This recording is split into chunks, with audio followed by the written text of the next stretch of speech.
Off with the action reel and the league's hottest team, the New York Knicks. During their winning streak, the Knicks have held their opponents under 90 points for the past 6 games. And now their dedication to defense had put them in a position to make history. This week, the quest continued against Indiana. And the rough and tumble Knicks made it very clear they meant business from the start.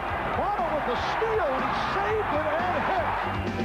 We feel pretty good. I mean, we're not complacent, though, and naive enough to think that it's just going to continue. If we don't continue to do the things that we've done to get us to this point. No one was more focused than rejuvenated point guard Terry Carper, who had 5 steals, 12 assists, and 17 points. Harper going all the way.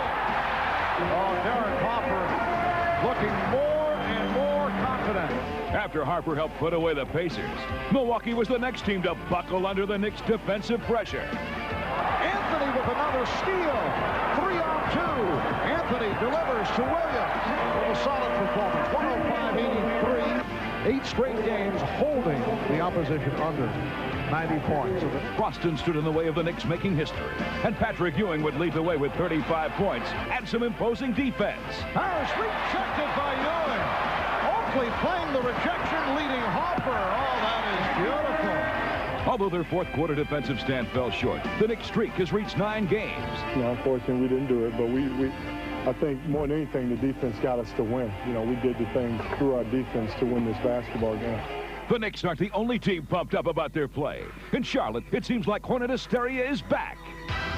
Returning from injury are Dream Team 2 members Larry Johnson and Alonzo Mourning. This week, the dynamic duo appear determined to put the Hornets right back into the playoff race. Larry Johnson. Nothing wrong with his back on that play. Breaking the Boston Celtics back was this clutch steal by Muggsy Bogues that gave the Hornets the momentum going into overtime. But Boston was only Charlotte's first victim of the week. The division-leading Hawks were the next team to fly to the high. And once again, it was the play of one of their superstars that made the difference. Inside to Mookie, that shot blocked by Alonzo Mourning. In transition, the Hornets, Muggsy Bogues. Mourning winds up with it and gets that one to go. He's doing it all. I love that. Oh, no. Brakowski, nobody on him, and Frank Brakowski stuffs home 2 huge points. And the rout continues at the Coliseum. Charlotte's success at the Coliseum continued when the Jazz came to town. And once again, it was their defense that did the job. Double pump, they double team him, they knock it away from him. They hustle after it. Wingate saves it. The midcourt to Hawkins, on to Larry Johnson, in for the dunk. However, Seattle got stung themselves, as we find out in this week's news, notes, and quotes. Veteran guard Ricky Pierce will be lost for 4 weeks after having successful surgery to remove bone spurs in his left foot. Bingo! Ricky hits the 3 at the buzzer. Pierce's backcourt mate Nate McMillan had a much more enjoyable week as he became the Sonics' all-time steals leader with 1,150, surpassing Fred Brown's 10-year-old record. McMillan currently leads the NBA in steals per game. Oh, man, the Fox was in the house, and away he goes. Just taking away from him like taking candy from a baby. McMillan in. McMillan also holds Seattle's franchise assist mark, having dished out just over 4,000 during his impressive 8-year Sonics career. And finally, the San Antonio Spurs top marksman Dale Ellis became the first player ever to reach a milestone of 1,000 career three-pointers. Ellis, good look at it, three-pointer, got it! He got it! He's the best shooter ever. I mean, best shooter I've ever seen, and you know, that's a tremendous feat. 1,000 three-pointers. And now a look at one of Dream Team 2's elder statesmen, Dominique Wilkins.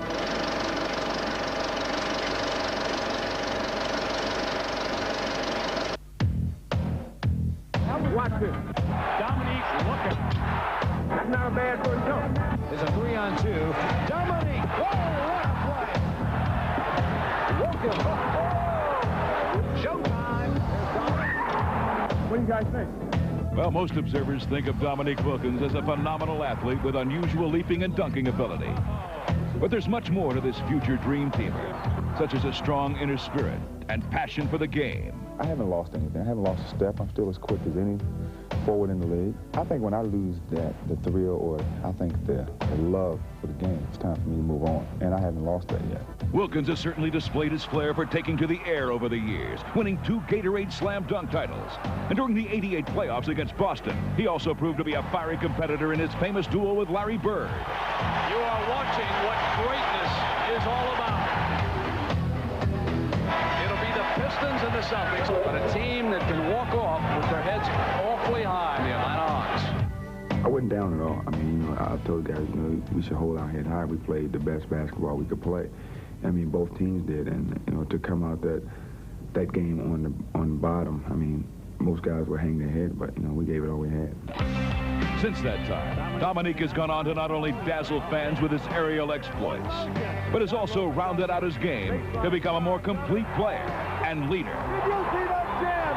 I don't know how he did that. Dominique! Great man.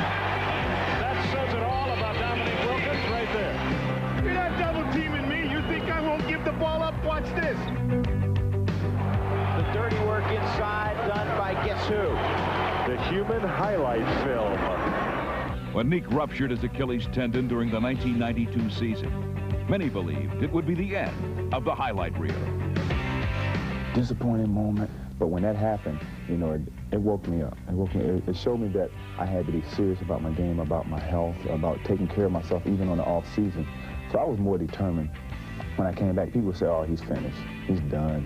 32 years old, he won't come back. I just want to prove people wrong, and it seemed like I had to do that most of my career, prove people wrong. And by coming back and playing the way I played and, you know, making all-star team, making all-pro team, that was probably the sweetest thing I've done. But perhaps the icing on the cake for this superstar was when he was named to play for Dream Team 2. It's a big thing for me. It's a special place in my career right now. There's not many guys who ever get in that position to represent their country. And when you represent the country, I mean, that's the biggest you can get. Dominique Wilkins is now ruling the airways in Los Angeles as he hopes to raise the Clippers to greater heights. I try to look to take a leadership role. I mean, if that's what needs to be done. I like to be the guy who, you know, the guys look up to.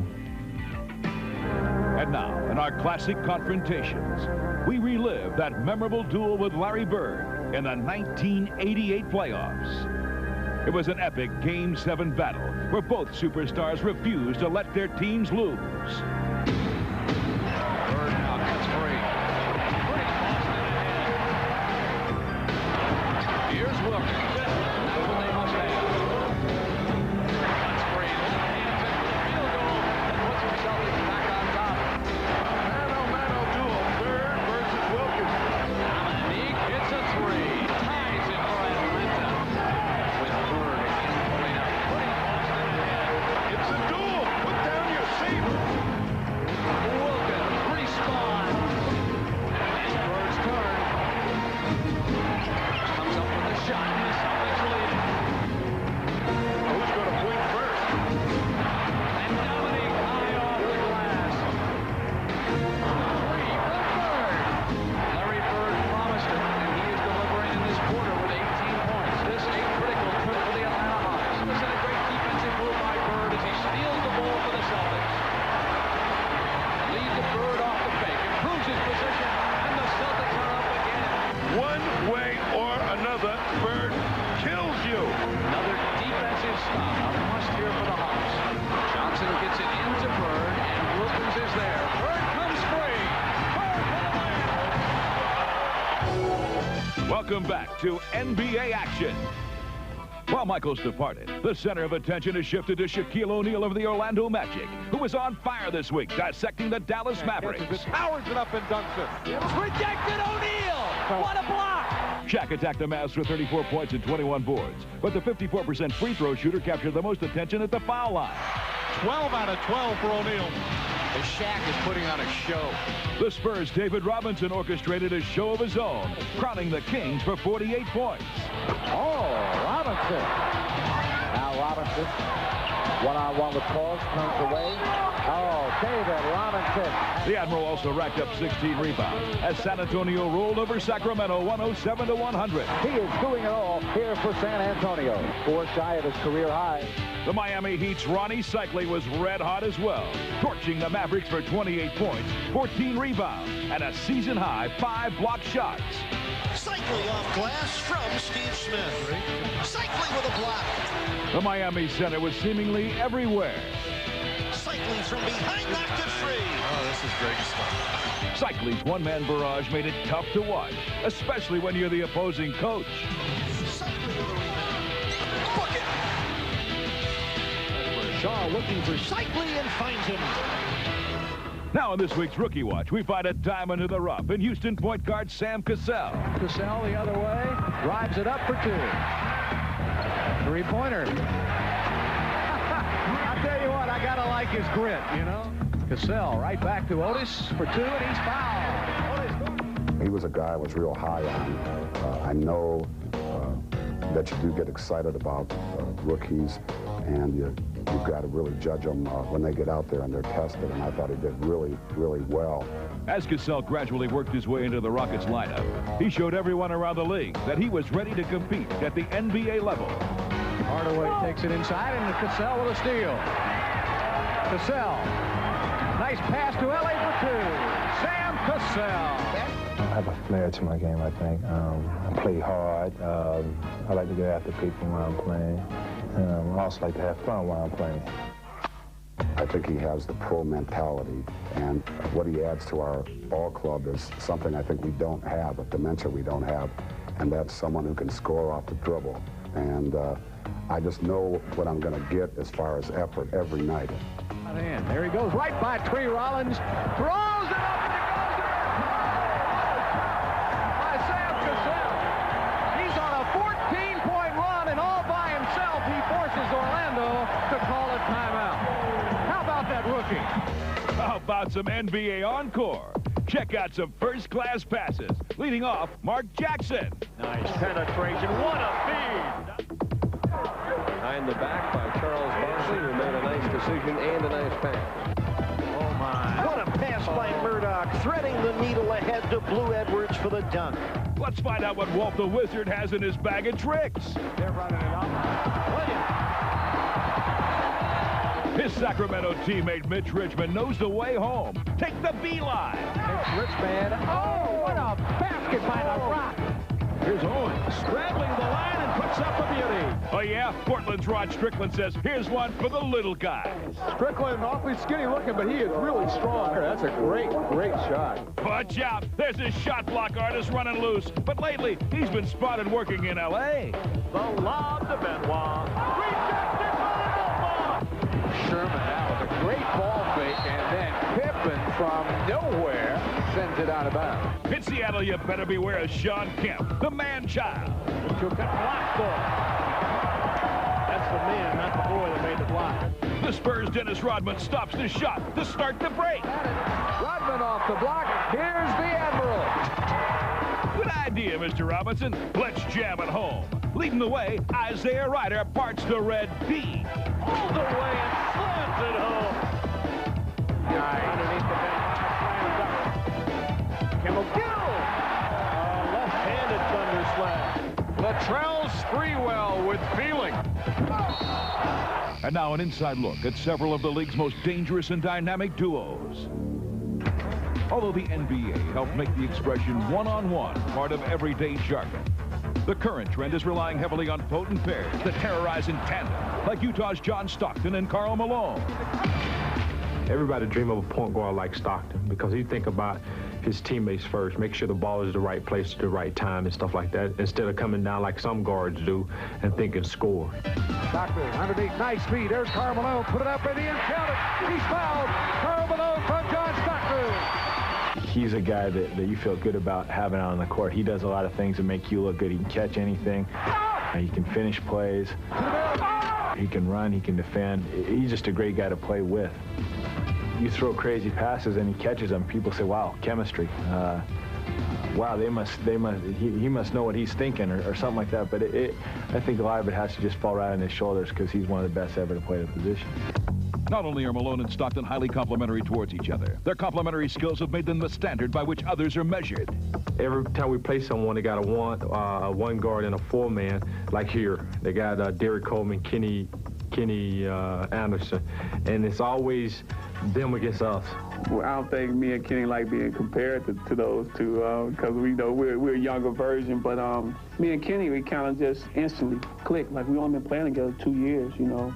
And it's kind of I don't know, it's an eye contact thing. Like he really don't say too much to me on the court, you know, and I don't say too much to him. We really just look at each other, you know. You just get that feeling when you're out there, and we just instantly, I mean, it just clicks with us, you know. 2 years ago, you know, I didn't play a lot of minutes and I wasn't used to him.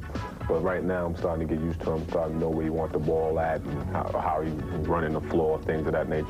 He be driving down the lane, I just know that, you know, he's going to give me the ball. So my opportunity is when he drives is to go to the basket with him because I know, you know, he's always looking for me. If I see Sean running real hard down the floor, I know that he's going to get open, and I throw it up there, and I know he's going to go get it. And he always tell me to just try to throw it to the roof so he can, you know, tell people that he can get up. So we just know when it's going to happen. This year I've had much more fun catching alley-oop dunks than I probably ever have in my career. And it seems like now every night we're catching 2-3 alley-oops a game, and sometimes 2-3 and a quarter. In San Antonio, the duet is played just a little bit differently, as the Worm and the Admiral have joined forces on the front line. This new combination has the Spurs pumped up for a run at the title. When we're on the court together, I ask only one thing. I said, David, it's time for me and you to step up. You know, we have a tremendous amount of respect for each other, what we do on the floor. Our intensity levels are very high. You know, both of us hate losing. Dennis is a great team defensive player, so we're able to shut down the middle, and I think some of the other guys are beginning to take pride in their defense.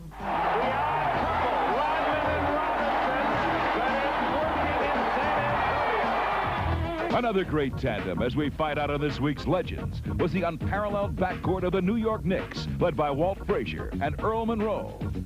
The Pearl was a prolific scorer, while Clyde, who'd already guided the Knicks to one championship, had earned a different kind of reputation. Mostly defensive oriented. I was a guy that really liked to harass you on the defense. Smooth, very composed, and I think a pressure shooter. Like I was always wanted to take the last second shot. The addition of Monroe, a longtime Knick nemesis while with the Baltimore Bullets, could have threatened team chemistry. But from day one, Earl had different intentions. I decided I was going to let Walt know that I wasn't here to take any other glitter from him. So most of the passes that I did that night and whatnot, I made to Walt, just to let him know or give him an indication that of my willingness to work with everyone. An acquisition of Earl Monroe with his talent, together with Walt with his talent, and right there you have put together the best basketball backcourt ever assembled. There's never been two players together that were that good in the same backcourt as those two guys. They were the best ever. This Hall of Fame backcourt pair achieved their greatest success in leading the New York Knicks to an NBA title in 1973. And now that we have you on the edge of your seat, it's time for the top 10 plays of the week. 5, 4, 3, 2, 1. In our courtside countdown, getting us going is Seattle's Kendall Gill, who kicks it into high gear. Blasts it in the air. Lays down. Hey, that's the way to go to the rack.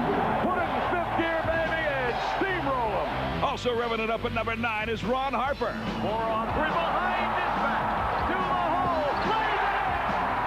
Oh, is he something else? Also something else at number 8 is Eldon Campbell, who's rising to the occasion. Jumper no good. Slam dunk Campbell. Oh, what a play. I think that's a highlight film right there. That one speaks for itself. Well, you may be right, but number 7 sure tough to explain. Smith with a steal on Mayberry. Tosses it up. Long with a rebound. Back to Smith for the score. Steve Smith, who had the ball stolen from him, got it back. Got some kind of a shot up under duress. Grant Long with a smart play. Well, Nick Van Exel's also playing it smart as he flips it down court to Devon. Ball lead to Lottie underneath. Reverse slam dunk. What a pass. Ladies and gentlemen, that pass was 65 feet in length. Yeah, but Mitch Richmond also has this one measured up. There's Richmond again. There you go. Expect him to turn around and look for the basket. That's a beautiful move. At number 4, Isaiah Ryder comes up with this phenomenal move in Philly. Goes by him. Double reverse. Oh, baby, what a play. Pretty move by Isaiah Ryder. Sweet. Well, it looks like this year's dunk champ may have some competition. And Brian Williams, no-look smash. Little practice maybe for next year's slam dunk contest. At number 2, we present a Murdoch masterpiece. This is Eric Murdoch. Oh, what a play by the Bucks. Murdoch through his legs, and Baker with the slam. And for our number 1 play of the week, Donald comes up royally for the Magic. Floats it into Royal. Donald slips on the floor. He takes a jumper from the corner. It's good. It is good. Donald Royal, a jumper from 20 feet. Orlando wins the game 100-90.